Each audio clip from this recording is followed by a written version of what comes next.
Chapter 16 is easy because the subject matter is already familiar to us. This chapter 16 is called Daivasura Sampad Vibhaga Yoga. There are two sets of qualities. Daivi Sampat, Asuri Sampat.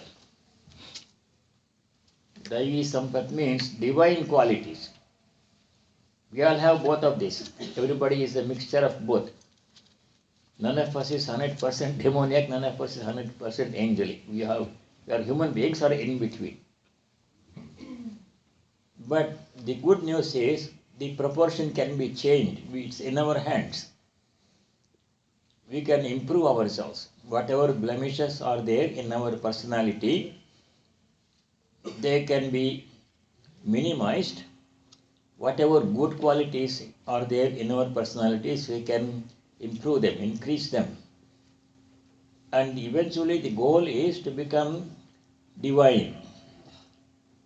From our earlier studies, we know that the same divinity resides in all the beings to the same extent. But all the beings are not aware of the presence of divinity. They don't even know, they may not even believe that there is something like that. But the divine presence is unconditional, does not depend upon our understanding or acceptance or belief. It's unconditionally present. Throughout the whole of creation, divine presence is there. Sarvavyapi, Sarvantaryami. Sarvavyapi means to pervade everything, pervading everything. Sarvam avritya tishtati. There's one sloka which I have so many times mentioned, that is chapter 13, verse 27. There are many places in the Gita, so many times we have gone over them. But that particular sloka makes it really unequivocally clear. There's no doubt or equivocation or hesitation. Assertion of the truth. This is the truth. We may perceive it properly, we may not perceive it. But truth does not depend upon our perception. I may think the image is not Krishna, it is Ganesha, but it does not become Ganesha because I think it is, in my mind I have a misunderstanding. It's the perceiver's problem. The object remains the same. Truth remains unaltered. That is why it is called truth. If something changes, then it is not true. It remains unaltered. So divine qualities are there. And those divine qualities which are described in the 16th chapter, first 3 shlokas, similar things have come before in many places. In the second chapter, beginning from shloka 54, verse 54, Arjuna asks the question of Sri Krishna, what are the qualities of a Sthita Prajna? Prajna means consciousness or awareness. Sthita means firmly fixed. Sthita Prajna is a person whose awareness or consciousness is firmly fixed in the divine presence within. Sees the same divinity within oneself and in others and everywhere. Such a person is a Sthita Prajna. Firm understanding, firm conviction, experience, based upon experience, not theoretical understanding, but experiencing divine presence. Such a person, what are the qualities? How does he or she behave? How does he or she react to circumstances? So in response to that question, Sri Krishna gives from shloka 55 onwards until 70. 55 to 70 in second chapter is a long list of virtues, good qualities that a Sthita Prajna has. And the purpose of giving such list, which comes, this same kind of list comes in different places in the Gita, the purpose is twofold. If you see these qualities in somebody, at least some of them, if not all of them, then you know he is a illumined person or well on the way to illumination. And we have to respect and learn from that person, try to emulate that person. So we can also become better. Second purpose is these list of virtues are goals for us to achieve. For example, in the second chapter, in the very first verse, when in response to Arjuna's question, verse 25, when Arjuna asks, what are the qualities of Pasita Prajna?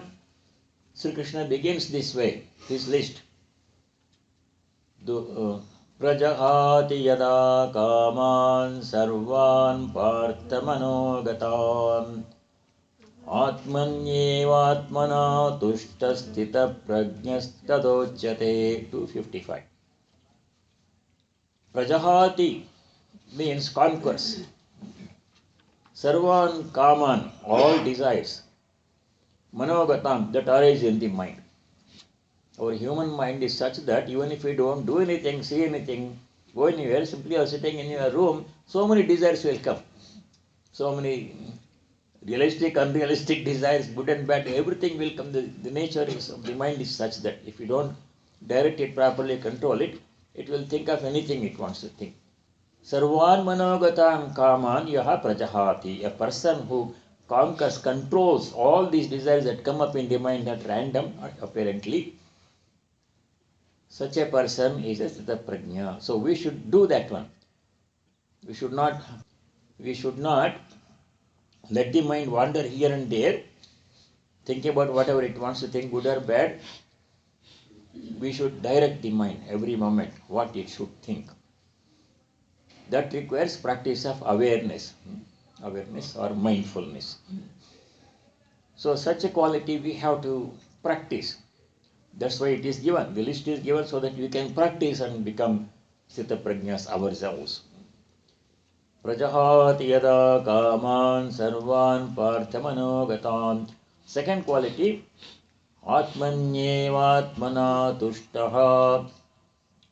Being satisfied, pleased with the self alone, not depending upon other objects, other people, other circumstances for our happiness. If I make my happiness a function of external circumstances, how other people treat me, how my health is, how much money I have, what job I have, how promotion I get, children. If I make my happiness a function dependent upon these things, we can never be independently happy, because these things keep changing.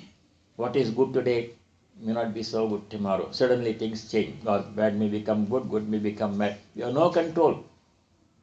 Nobody has been, in so many billions of people have lived in this earth.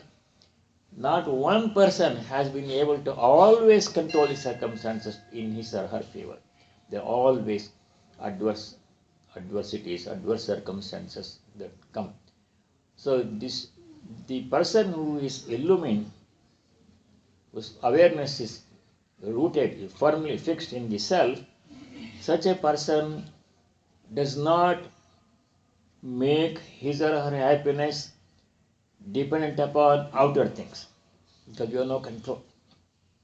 How other people treat us, some people may give us respect, treat us with love, some people may not do that one. So if you always depend upon other people's praising me, treating me well, but then we can't control their attitude towards us. So we have to be independently happy. Atmani eva, in the self alone, atmana tushtaha, by the self. True joy comes in the knowing God. Self means God. God within is called self. True happiness, lasting, unconditional happiness comes from knowing the self within, knowing God within, God's presence within. If I try to find happiness in outer things, external things, for some time it may bring a happiness, then it may change, circumstances may change. The very same things that give me happiness today, they may fail to do so, they may cause problem also. That we know from experience, we don't have to elaborate. Therefore, the second quality Sri Krishna says is, try to find your joy in the self, in the in knowing the God within, divine presence within. That's unfailing. God does not come and go. He's firmly there in our heart. That's our nature. The core of human personality is the divine core. That does not change. Does not depend upon external circumstances. It's independently, unconditionally, permanently is there. It is an intrinsic quality. Everything else is extrinsic, change, subject to change. God's presence is not subject to change. So we should find joy in knowing self, in knowing God. That's unfailing. That is second quality. Third quality is Sarvan Atmanyavad. That's three third qualities. First quality is Prajahati Yada Kaman Sarvan. Martamana. Prajahati Yada Kaman Sarvan Vartamana Vatan Atmanyeva Atmana Tushtaha. Second quality. Titha Pragyasthadochas. Two qualities are mentioned in the first sloka. So like that, lists have come. Second chapter has a long list of virtues. Then again, in the 13th chapter, 12th chapter, from verse 13 to 19. There, chapter 12 is, what chapter it is called? Bhakti Yoga, path of devotion. Path of devotion is unfailingly successful. If you are devoted to God, it will never fail. Devotion never fails.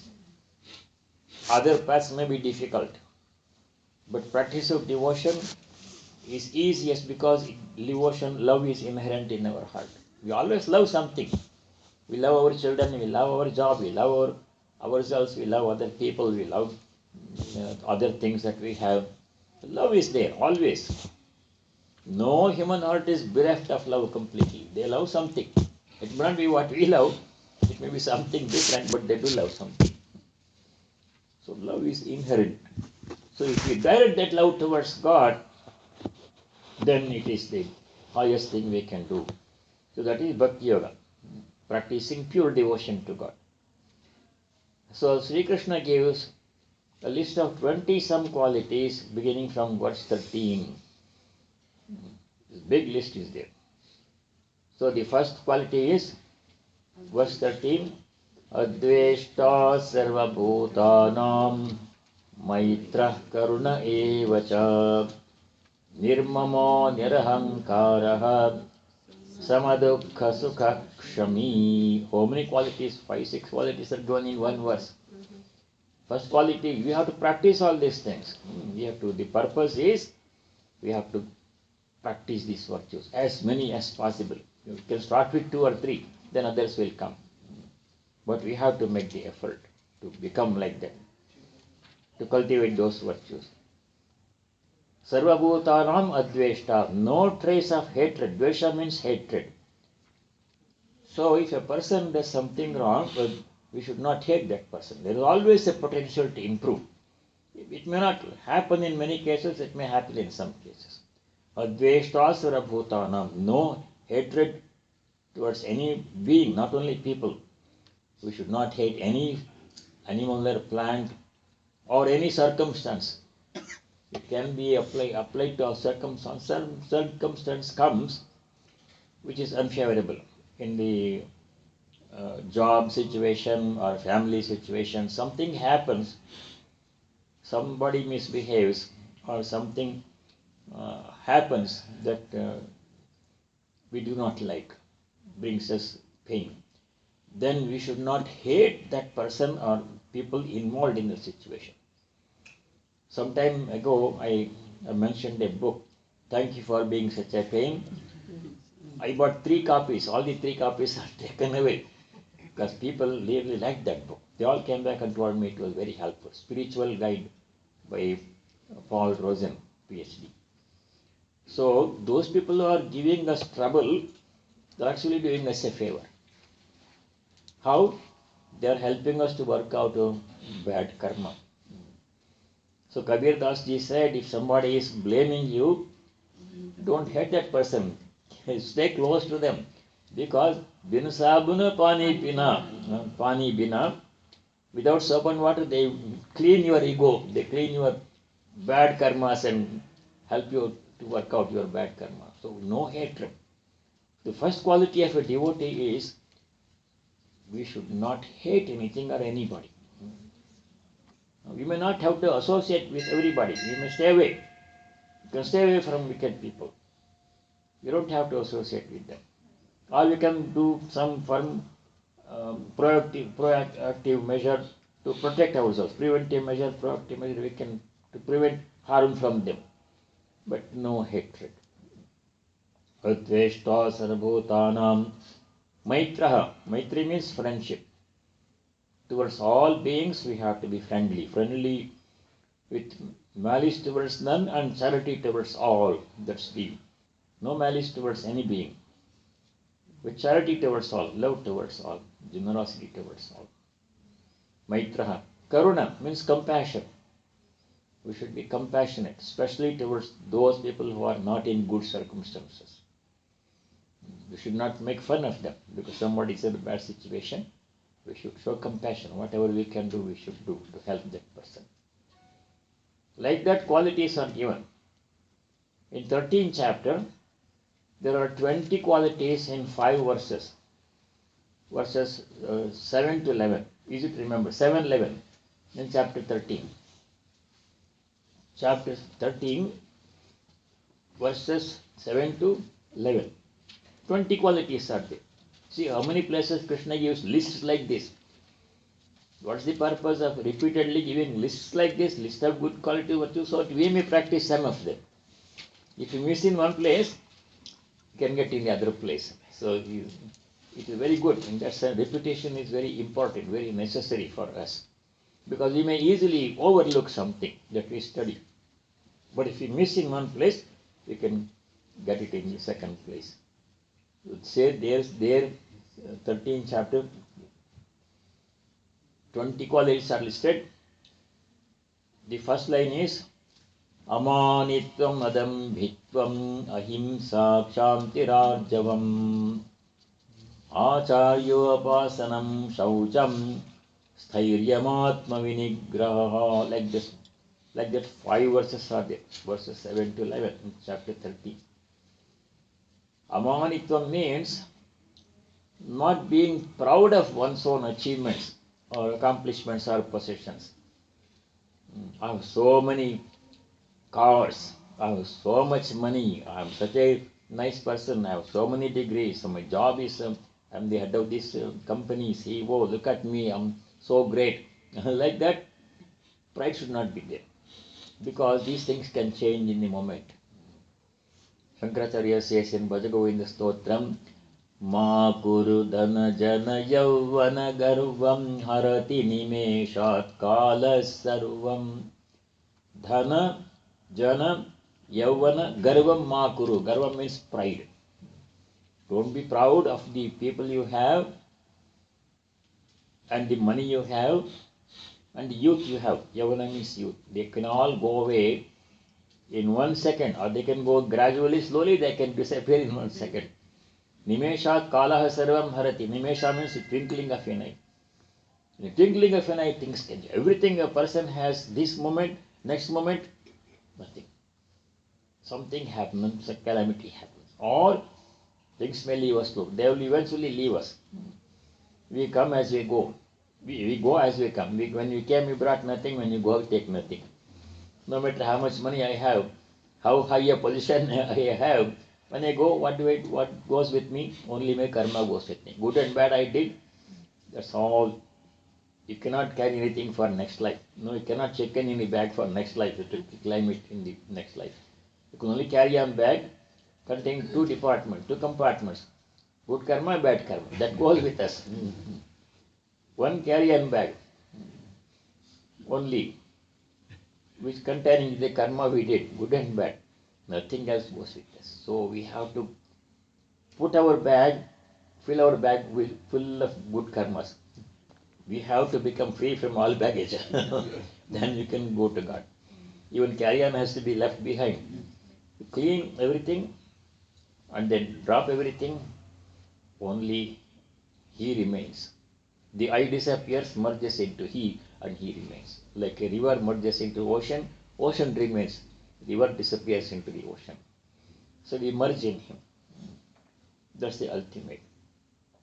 So these lists are given. Amanitvam, Adambhitvam. Damba means show, ostentation. Amanitvam, Adambhitvam, Ahimsa, non-injury by thought, word and deed. Like that lists are given, 13th chapter. Now, in the 15th chapter, 16th chapter which we are studying now, two lists are given. One list of divine qualities, Daivi Sampat, another list of demoniac qualities, bad qualities. So the purpose is same. Cultivate divine qualities and give up bad quality. We examine our personality. Do I have any of these blemishes that he has listed? He is going to list bad qualities. Do I have any of these in my personality? Then if so, let me try to reduce it and get rid of it. Slowly. It takes time, but I have to work on it. So this list helps us to highlight those aspects of our personality which require working, on which we have to work. Let us study the list. We began, but we will go over the first 3 slokas. Sri Bhagavanuvacha Abhayam Sattva Samshuddhihi Jnana Yoga Vyavasthitihi Dhanam Damascha Yajñascha Swadhyayastapa Arjavam Ahimsa Satyam Akrodha Tyaga Shantirapaishunam Daya Bhuteshvalo Luktvam Mardavam Hrirachapalam Tejah Kshama Dhriti Shaucham Vajroho Natimanita Bhavanti Sampadam Daivim Abhijatasya Bharata. 3 shlokas containing many qualities which are good qualities, divine qualities. So many qualities. Now we cannot do all of this at once. Too much. Our abilities are limited. And individuals have different degrees of motivation. Some people are very strong. No, I must do these things. I must become a better person. This is the chance, this opportunity. I should not waste human life. Some people will do it as much as possible, a little bit slow. So we have to strive as much as possible to cultivate these qualities. And then next few slokas, he gives the opposite, bad qualities. Those also we'll study. We have to reduce and eventually get rid of all those blemishes in our personality. That is each one of us has that responsibility. Otherwise what happens, we remain status quo. Again another birth, going through same experiences. Punarapi jananam, punarapi maranam, punarapi janani jatare shayanam, Shankaracharya says. Same drama repeats in the next cycle also and next cycle also. If you are happy, we can continue. Nobody is preventing us. But if you want to stop that and merge with the divine, experience divine, then we have to take action. We have to do work on our own personality. You can change other people. Leave the other people alone for the time being. When we become relevant, then maybe other people can be helped. Until then, focus must be on our own personality, of working on our own personality. If I try to change other people, look at me, I'm such a good person, you have to become good, that will not work. It's too soon to do that one. First we should focus on our personality. Then we can think of trying to other people. If myself is in darkness, I cannot show light to other people. If I want to show light to other people, I must find light. I must be illumined. If I am myself steeped in darkness, how can I get somebody else to tell them what to do? So keep that second objective of guiding other people for the time being aside. Let us focus our attention on our own selves. When you take a flight, airplane, they say the oxygen mask will come in case emergency. And the flight attendant says, first of all, put the mask on your own face and then put the mask on the child face next to you. First, we have to become illumined. We have to become virtuous, strong, physically and spiritually strong. Then we can do something for other people. That is why these qualities are given first. First, we have to cultivate these qualities. So let us do this one by one. This is relatively easy because same things have come before a few times. Subject matter is familiar. First one is Abhayam. Abhayam, the topic of Bhaya comes in the Upanishad. There, the rishis go to the root cause of fear. We have all kinds of fear. Everybody has fear. In my whole life, I saw only two people who are without fear, two exceptional people. Everybody else, including myself, we have a lot of fear of one sort or another. Fear of losing a job, fear of poverty, fear of becoming sick, or fear that children may not do the right thing, or something else may happen. Fear is there. Some people have less, some people have more, but it is there. So, why this fear comes? The only sure way, 100% sure way to become free from fear is to know our identity with the divine. Then we become divine and there is no fear. Nothing to fear, to be afraid of. But until then, some degree of fear may be there. So in the Brihadaranyaka Upanishad, which is the biggest Upanishad, Brihadaranyaka Upanishad. Brihat means big, very big, large. Aranyaka means to be studied by those people who are in the Vanaprastha stage, the forest dwelling stage. In earlier days, people used to finish their householders' responsibilities and repair to the forest to live in a hermitage, devoting all their time for spiritual practices. The stage is called forest dwelling stage, Vanaprastha ashrama. So Brihadaranyaka means this Upanishad was especially meant to be studied by those people who had repaired to the forest.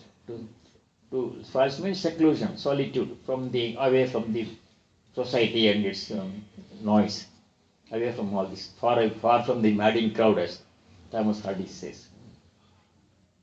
Far from the madding crowd, so that they can devote without any disturbance or distraction, complete total time for spiritual practices for them. Upanishad is the scripture which takes us to the truth.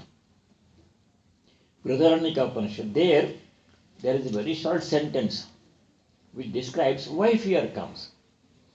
If you know the root cause of fear, then we can work on it, and become free from fear. We should know why fear comes.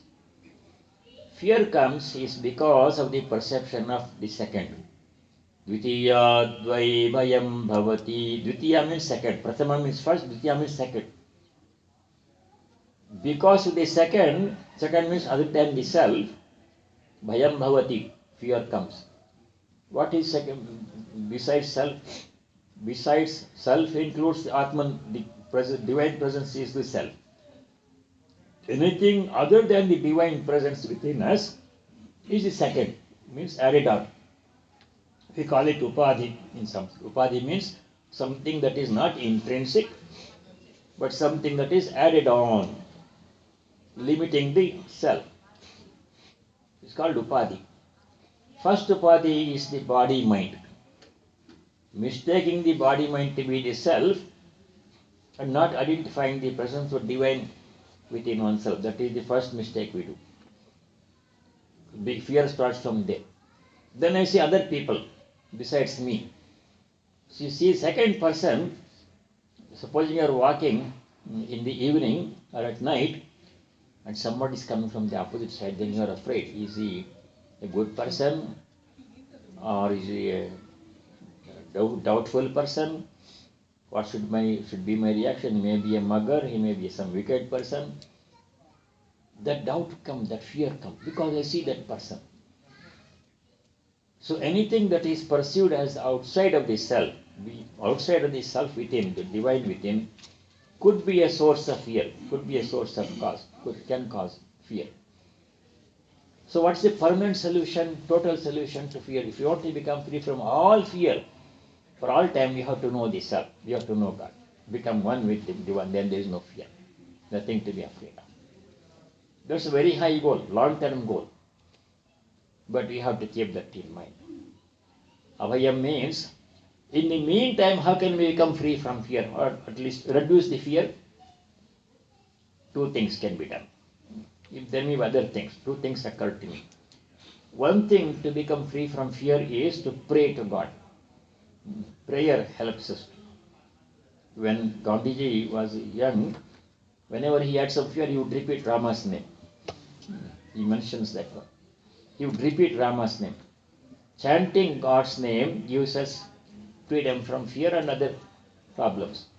Removes impurities from our mind. Fear is an impurity of the mind, bhaya. So prayer helps. Oh Lord, please help me. Like this one. Prayer to God helps. Second thing is vichara, inquiry, reasoning. I take all preventive measures to prevent problems. In case I become sick, I will have health insurance. Like that one. I install security system in my home so that intruders cannot come when I am not at home. Like this preventive measure, taking proper food, diet, exercise, and medications to prevent health problems. These are preventive measures, precautionary measures. We have to take them. So that will offset some of the problems. But it will not completely make all the problems go away. Preventive measures help us to a large extent, but still problems may come. Supposing I follow all the rules of health, I do exercise, I watch my diet, I don't eat too many calories or too much fat, and I take medications and multivitamin and everything I take, but there is no guarantee I will not become sick. Nature of the body is to deteriorate with age. Then we take measures, preventive measures, and measures to correct them, corrective measures. Remedial measures. Yeah, I was searching for that. Remedial measures. When a problem comes, then you do whatever is necessary to deal with it. Other than these two, preventive measures and remedial measures, there is nothing you can do. You can foresee and prevent, insurance, and when it comes, you take remedial measures, whatever is possible. You cannot make all the problems go away. When sickness comes, you go to a doctor, specialist, take medication and follow all whatever instruction doctor gives. That's all you can do. Still, there is no guarantee that sickness will go away. It may go away, it may come back, go away for some time and come back, or it may not go away. Who knows? So the result is not in our hands. But we have to take preventive and remedial measures. Those two we can do. And then surrender to the will of the Lord, Sharanagati. And prayer. So this way we can deal with fear. Abhayam. But ultimately total freedom will come only by knowing God. Abhayam. Second quality is Sattva Samshuddhi. The word Sattva has different meanings in different contexts. Sattva Guna you have heard, 14th chapter. 3 guna, Sattva, Rajas, and what's the third guna?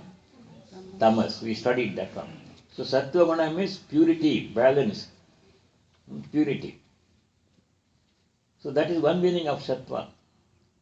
Sattva also means any object or idea.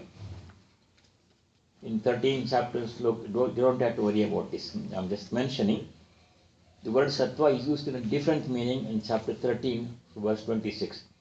Yavat samjagate kinchit sattvam sthavara jangamam.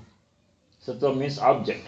Any object that exists in creation, moving or unmoving. Sthavara means unmoving, jangama means moving. It's made up of kshetra, kshetrajya, samyoga. This sattva means any object or entity, including human being, non-human being, inanimate object. So one's meaning of sattva is sattva guna. Second meaning of sattva is any object. Third meaning of sattva is here. Sattva in this context, in the 16th chapter, sattva means mind. Sattva samshuddhi. Purity of the mind. Samshuddhi means purity of the mind. So we have to make our minds as pure as possible and as free from impurities as possible. What are the impurities of the mind? Kama, krodha, etc. Lust, anger, greed. Fear is also included. Pride, jealousy, delusion. Pride is a very big problem. Pride and jealousy are two sides of the same coin. If I have $1 million, you only have $10, then I am proud. If you have $1 million, I have $10, I am jealous. You see? It's two sides of the same coin. So we have to become free from impurities, work on them. There again we have to practice our own sadhana, spiritual practice, prayer. Prayer is a very effective measure. Oh Lord, make my mind free from all the impurities. There's a very nice prayer attributed to Tulsidas.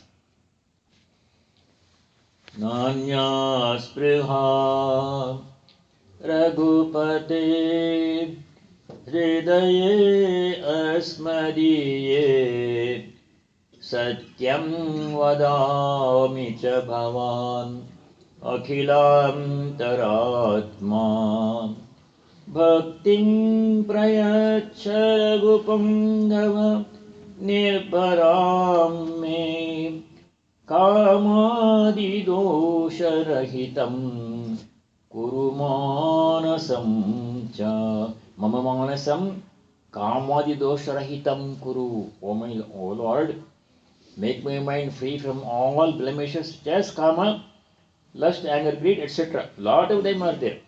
Oh, whatever blemish is there in my personality, in my mind, make it pure, make my mind pure. Mama manasam kamadi dosharahitam kuru. O Lord Raghupate, pray to Lord Sri Ramachandra Swami. Asmadiye hridaye na anyaspraha. I have no other desire in my heart. Asmadiye hridaye anyaspraha nasti. There is no other desire. One desire is to have bhakti for you. Only desire I have is to have devotion for you, for a lotus feet. Nanyaspraha raghupate hridaye asmadiye satyam vadami. I am telling you the truth. We can't hide truth from God. We can't hide truth from other people. I can keep something in my mind, tell something nice for you, to please you. That we cannot do it because He is Sarva Bhavan Akhilantaratma. He is present in the hearts of all the beings as the indwelling spirit. You cannot hide anything from Him. Bhavan Akhilantaratma. You are the indwelling spirit in everybody's heart. Satyam Madami. I am telling you the truth as it is.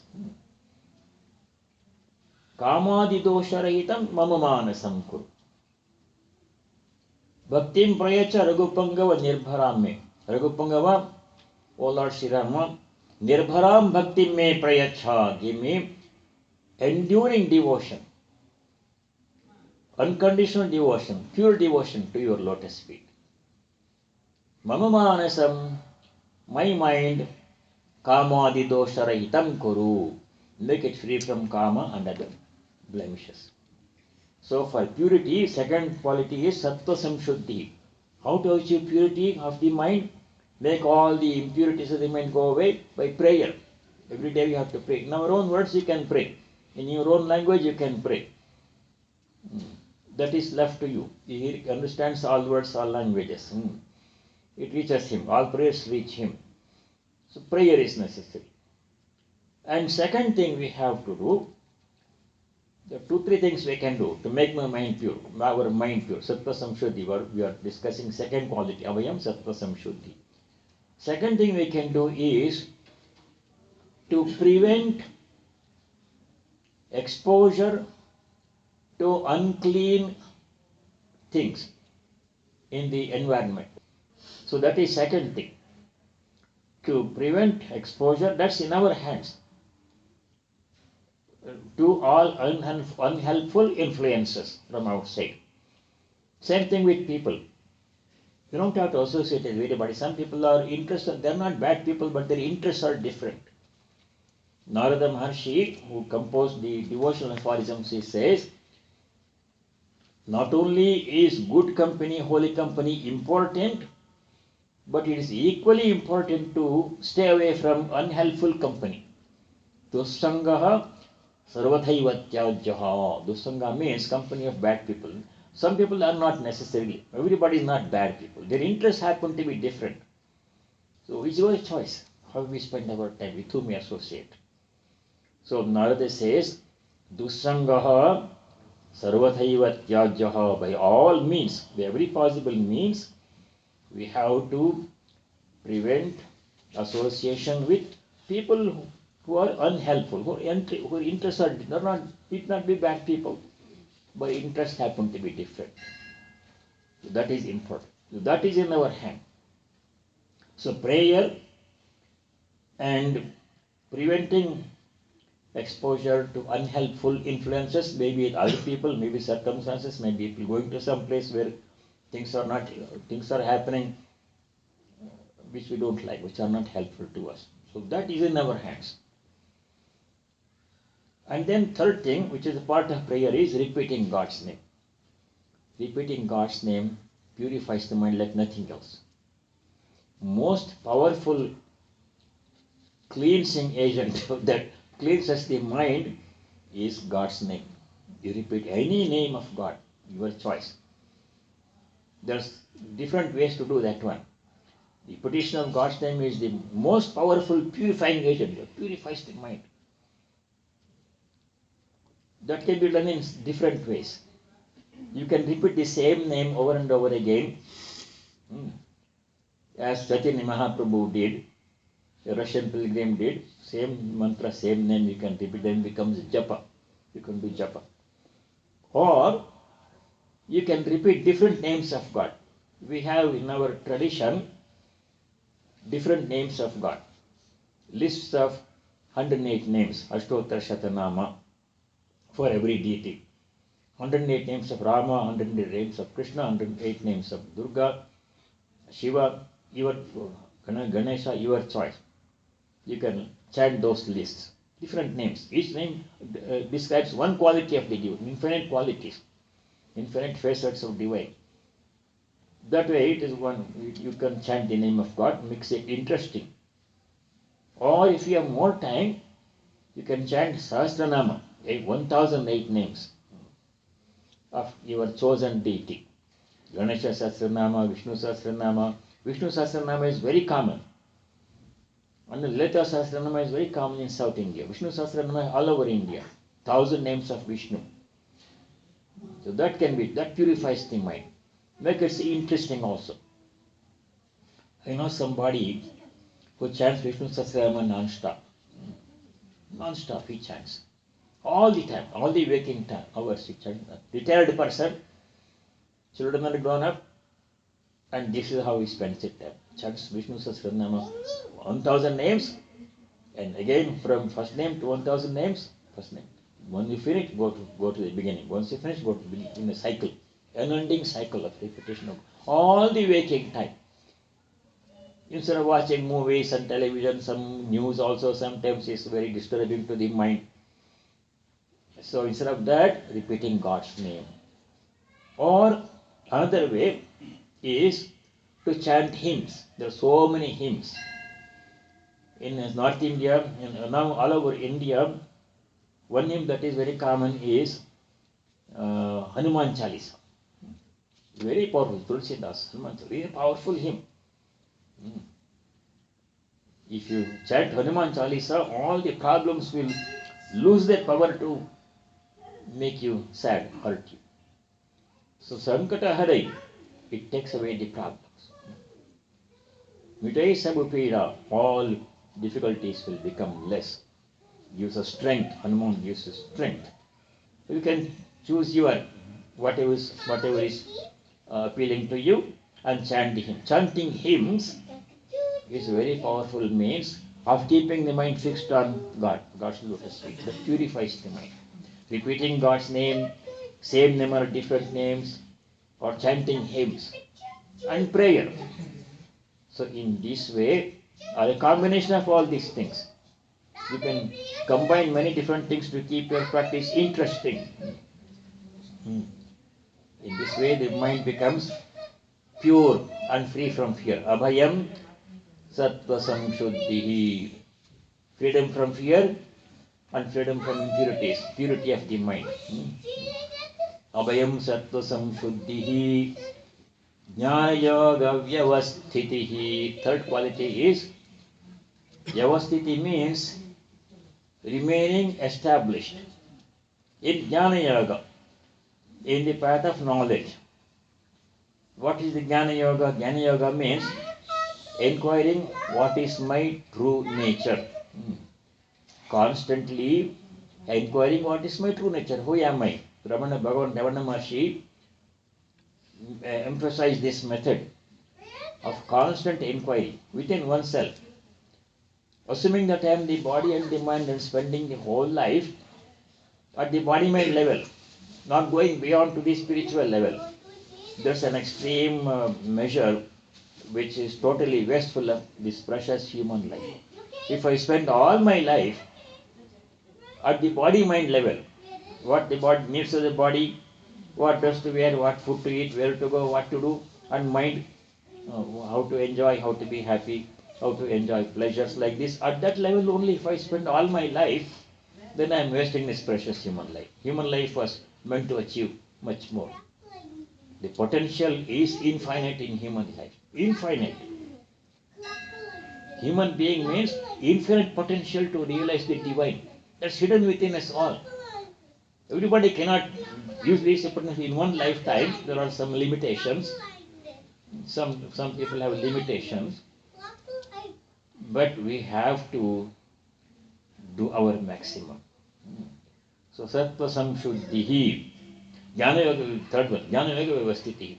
Inquiring constantly, if not constantly, frequently, what is my true nature?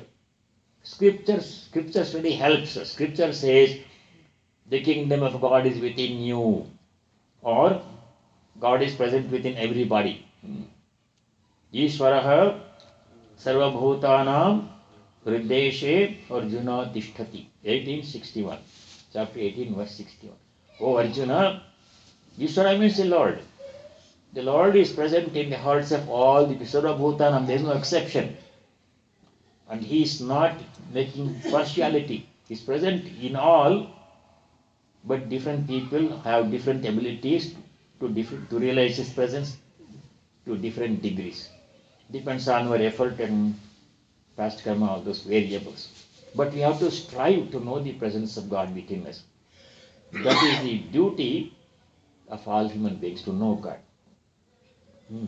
How to know God? There are so many methods. Prayer, meditation, japa, karma yoga, bhakti yoga, all those things are there. So many different ways to reach the same goal. As many ways as there are seekers, Sri Ramakrishna says.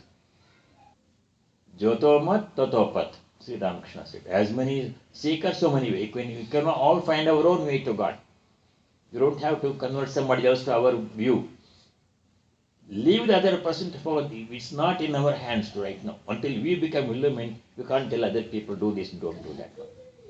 Give the person freedom to practice his own spiritual practice, go to his own temple, pray his own, study his own book. Let it be. But I focus attention on my personality. I want to reach God. Once you reach God, then you can see all paths are converging. We get that perspective, all paths are converging to the same goal. That perspective we get when you go to the goal, go to the center. Until then, you are seeing our own path, thinking that's the best path. So, Jnana Yoga Vyavasthiti means constantly thinking of the divine presence within us with the objective of experiencing the divinity directly. Experiencing the divinity, presence of God within us directly, that's the objective. For that, we have to constantly think about God. Constantly means at least as much as possible in the midst of our worldly duties. We all have worldly duties. Some have less, some people like me have very few duties. Some people they have more duties because your families and children's job. Every day you have to get up and go to work. Whole day you are at work. So in the midst of all these things, as much as possible, we have to think about the divine presence within us. That's the truth that various sages have said, of all faiths they have said, that His presence is there, and they have experienced it, and we have to experience it too. That's the goal of life. I must experience in this life, if possible in this life, the divine presence within me. Otherwise, I will not have reached the highest goal I am capable of reaching, I am supposed to reach. The purpose of human birth will not have been fulfilled unless we reach that highest goal. Towards that, we have to constantly keep the goal in mind. What's the goal of my life? I must know God. God is within me. You don't have to go to some other planet. Some sects, they believe that some comets will come, and if you go to the comet, some such, it's not necessary. He's right here. He's right within us. He is residing in our hearts. He's present within us. So we have to constantly think about the presence of God. That is called Jnana Yoga Vyavasthiti, third quality. Abhayam, freedom from fear. Sattva Samshuddhihi, purity of the practicing purity of mind. Third thing is Jnana Yoga Vyavasthitihi, practicing constantly the presence of God. Practicing the presence of God as Brother Lawrence did, or Russian President did. In the midst of our duties, we have to remember God. How? Dedicating all our actions to the Lord. And in a spare moment, repeat the name of God. If you don't have spare moment, which are always busy, in the back of your mind, keep the thought that this is all His worship. Some people are a lot of work, they don't have any free time at all. The nature of work is such that. Then, before and after, they can say, I will not have time to think about God during this work because I have to focus my attention on that one. But I will do this as my offering, as my worship. Oh Lord, please accept. Please give me the strength and wisdom to do it right. And after finishing the task, we should say, I have done this to the best of my ability. Please accept it as my humble offering. 9:27, chapter 9, verse 27. There Sri Krishna says, whatever work you do, including what we eat and whatever spiritual practice we do, whatever else we do all of that as an offering to me. Yat karoshi, yadashnasi, yad juhoshi, dadasi yat tapasyasi kaunteya, tat kurushva, madarpanam. Do it as an offering to 9:27, chapter 9, verse 27. Keep that in mind. Offering everything mentally to God. That way, we are always in touch with the divine. Jnana Yoga Vyavasthiti means trying to remain in touch with the divine always. That is the third quality. Abhayam Sattva Samshuddhi Jnana Yoga Vyavasthitihi. Fourth quality is Dhanam. The topic of Dhanam will come in the next two chapters, 17, 18. Dhanam means charity. Charity means sharing. Whatever I have, I can share a part of it with other people who need it. It has to be done properly, not for show, not expecting something in return, like Christmas gift. I give somebody $25 gift, and that person must give me $25 worth of gift.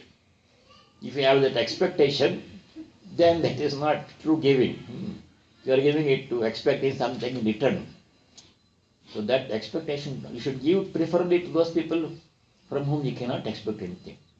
Sri Krishna says, Diyate anupakarine. Supposing you give some money to a poor person, a beggar, or a hungry person, or it can be only to a dog also, a hungry dog or a thirsty dog, give water, then it won't give you back. There is no thank you from that one. That is the best way to give something and not expect anything in return for what we give. And three factors have to be considered in giving. Three factors. They will come later. Desha, Kala, Patra. Desha, Kala, Patra. Three terms. It will come in the 17th, 18th chapter. Desha means the proper setting. Desha means the space, place, country or place. The environment in which dana should be done should be appropriate.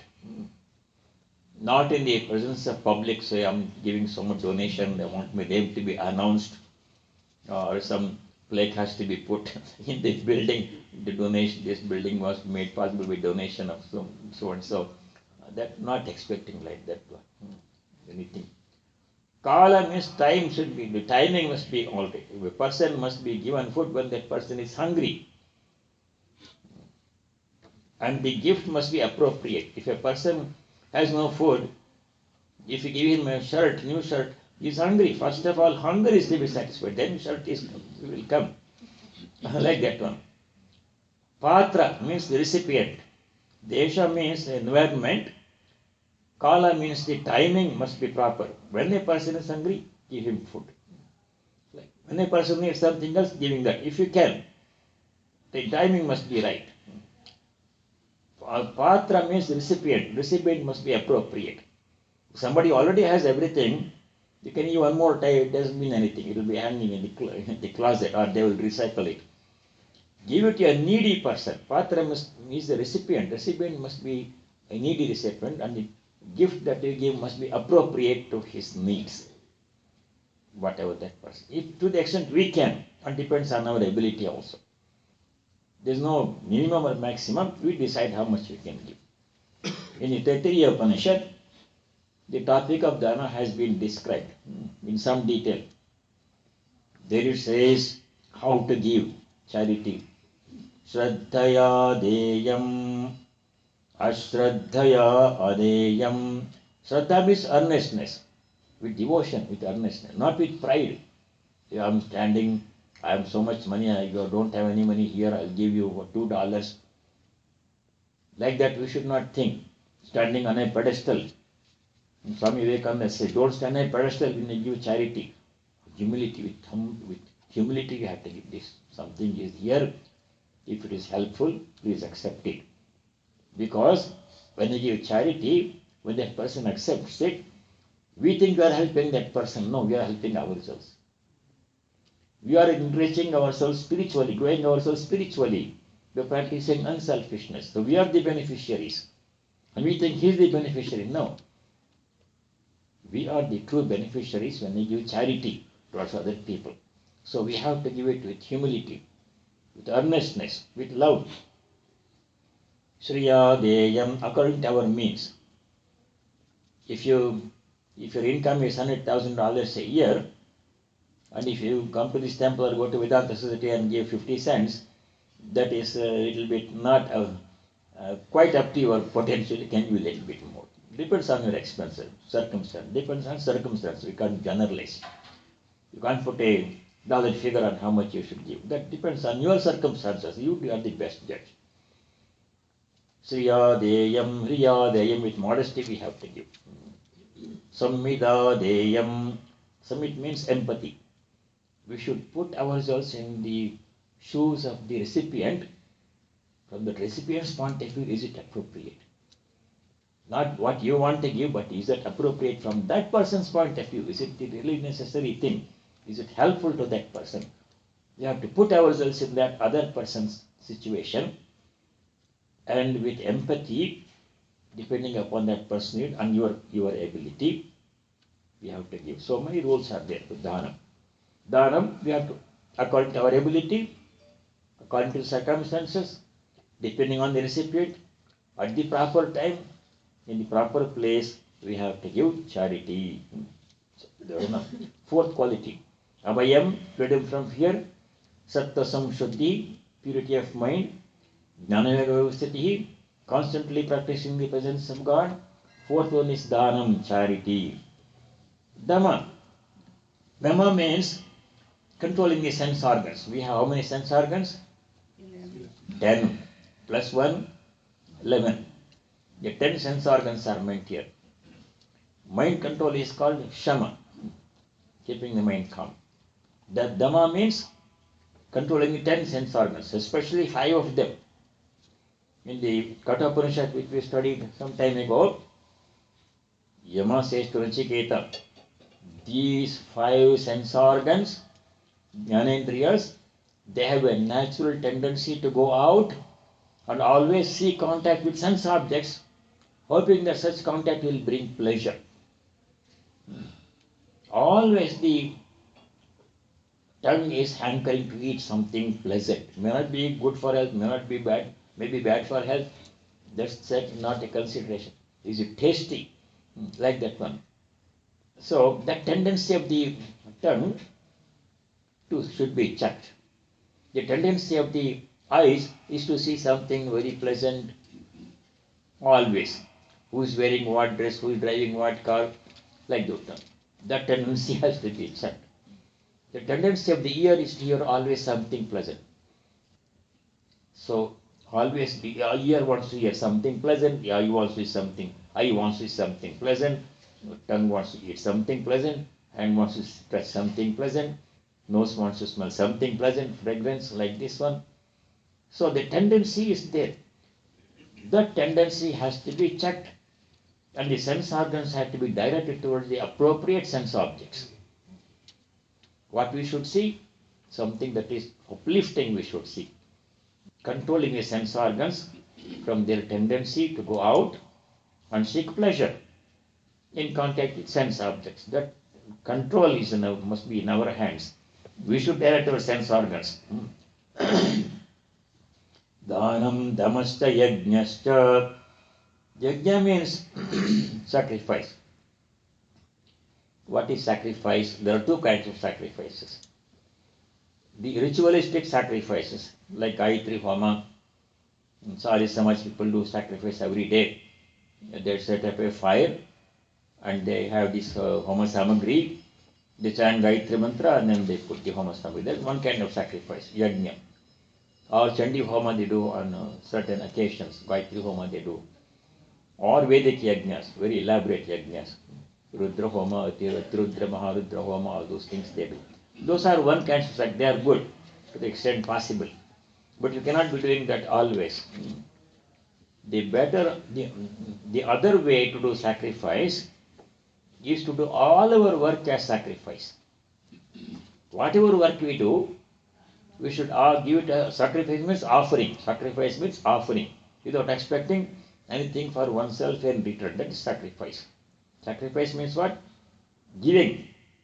Sacrifice means giving. Sacrifice. Sacrificing my own pleasure in order to help somebody. That is yajna. Sacrificing my own benefit in order to help somebody who is in greater need of that object or whatever. That is sacrifice. In the third chapter, sloka number 9, Sri Krishna says, 3:9, any work that is done other than as a sacrifice, that means as a selfish deed, is binding. If I do some work as sacrifice, it is liberating, making me unselfish, taking me towards God. If I do any work as a sacrifice, it is liberating me from my impurities and my limitations, taking me towards God. If I do the same work as a sacrifice, it is uplifting. If I do it as not as a sacrifice, it is binding, makes me selfish. So Sri Krishna says, any work, 3:9, that is not done as a sacrifice is binding, makes us more limited. Opposite of that is, any work that is done as a sacrifice is liberating, spiritually uplifting, eventually freeing us. Yajñārtāt karmanonyatra lokoyam karma bandhanaha. That is 3-9. Yajñārtāt anyatra, other than as yajna, other than as sacrifice. Yajñārtāt anyatra. Karma bandhanaha. Lokoyam karma bandhanaha. Whatever work people do, loka means people or world. Whatever work people do, other than as yajna, other than as sacrifice, bandhanaha, it is binds us, limits us, and is not conducive to freedom, not conducive to knowledge and devotion. So, dana, yajna means sacrifice. Anything that is done other than as a selfish activity. You can do all our office work as yajna. Treating patients is yajna. May good happen to this person. Teaching children is yajna. Working in the home is yajna. Serving other people is yajna. What is in it for me? If I do it to get some benefit out of it, then it is selfish activity. It cannot be yajna. So, with a generous mind, with an unselfish motive, we have to do all our work. That is yajna. Then any work can become yajna. So that is meaning of yajna. 2 meanings. Dhanam, damascha, yajnascha, swadhyaya. Swadhyaya means study of scriptures.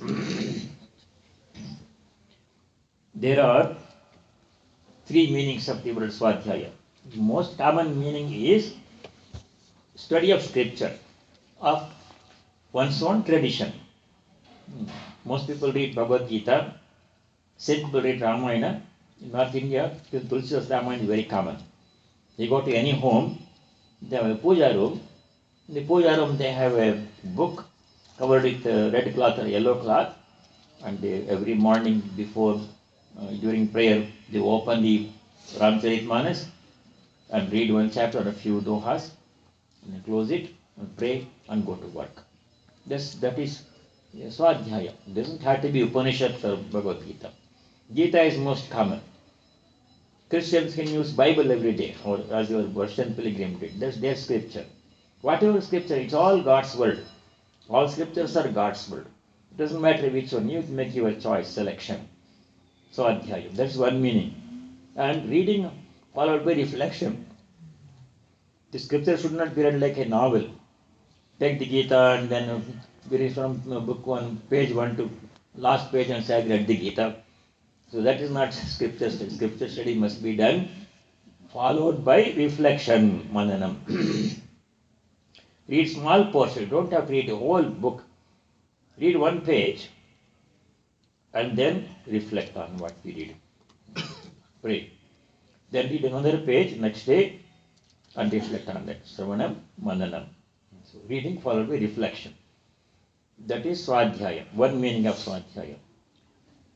Second meaning of Swadhyaya is self-study. Swa means one's own self. Adhyayana means study. Studying my own mind. At the end of the day, we should take stock of the day. What did I think about? Where did I go? What did I do? Which one could I have done more? Which one should I have avoided? And which one I should have done better? And how I should improve that tomorrow. Everything that I said, everything that I thought about, everything that I did, I should review my whole day, examining my own mind, my motive, my state of mind. Did I do it with selfishness? Did I do it with love? Studying the mind to improve the mind. That's Swadhyaya. Swadhyaya, self-study, study of the self, or one's own mind. Third meaning of Swadhyaya, I read in only one place that meaning, repetition of Om. Is Swadhyaya. One place it is mentioned. But most common meaning of Swadhyaya is study of scripture, your own, following your own tradition. Dhanam, damascha, yajnascha, swadhyaya, tapa. Tapa means austerity. How much time we have? Next one is tapa. Tapa will come in the 17th chapter. Right now, we will simply make a reference to it. There are 3 kinds of tapa. Tapa means austerity. Penance. Tapa means penance or austerity. Tapa also means heat. Tapa. Tapa means heat. Swadhyaya tapa. Tapa means three kinds of austerity. In 17th chapter, verses 14, 15, 16. That will come the next chapter when we go to next chapter. So tapa means, first of all, bodily austerities, physical austerities. Chapter 17, verse 14. 5 of them are given there. We will study that later. But keeping the body in fit condition by following the proper rules. That is bodily austerities. Shaucha is one of them. Body austerities is Deva Dvijaguru Prajna Pujanam Shaucham. Shaucham comes there. Purity. Arjam, straightforwardness. Brahmacharyam, ahimsa. These are all bodily austerities. Second one is speech austerities. Vamayam tapaha. Udvegakaram vakyam. Udvega means excitement or disturbance in somebody's mind. If I say something, what I say must not cause disturbance in your mind. It should be pleasing, it should be truthful, it must be helpful and beneficial. It should not be done. Udvegakaram vakyam. Satyam, it must be true. Untruth should never be told. Satya is important. Priyam, it must be pleasant. Unpleasant things we should not say. Hitam, it must be beneficial. Useless things we should not say. Swadhyaya also speech austerity. These are speech austerities. Three kinds of austerities. Tapa, bodily austerities, speech austerities. Mind austerities. Mind must be kept in these three instruments we have, body, mind and spirit. Three instruments we have. Trikarana. Karana means instrument. The three instruments have to be kept in clean condition, fit condition, so that we can achieve the highest goal. So third austerity is mind austerity. Mana prasadaha. Mind must be kept always peaceful. It should not become excited. Anger, all those things are not good for the mind. Saumyatvam, gentleness, harshness of our thoughts is not beneficial. Maunam is silence of the mind, not silence of speech.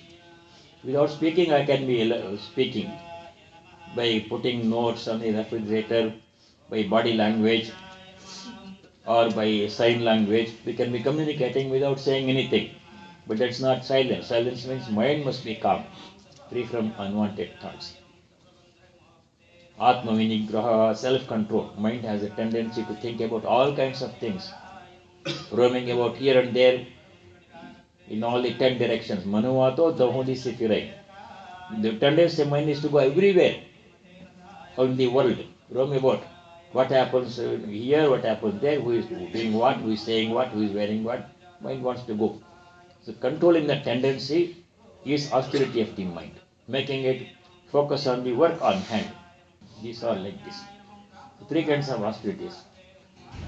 And last one in this sloka, abhayam satvasam shuddhihi jnana yoga vivastitihi danam damashta yajnashta swadhyaya. 7 we did.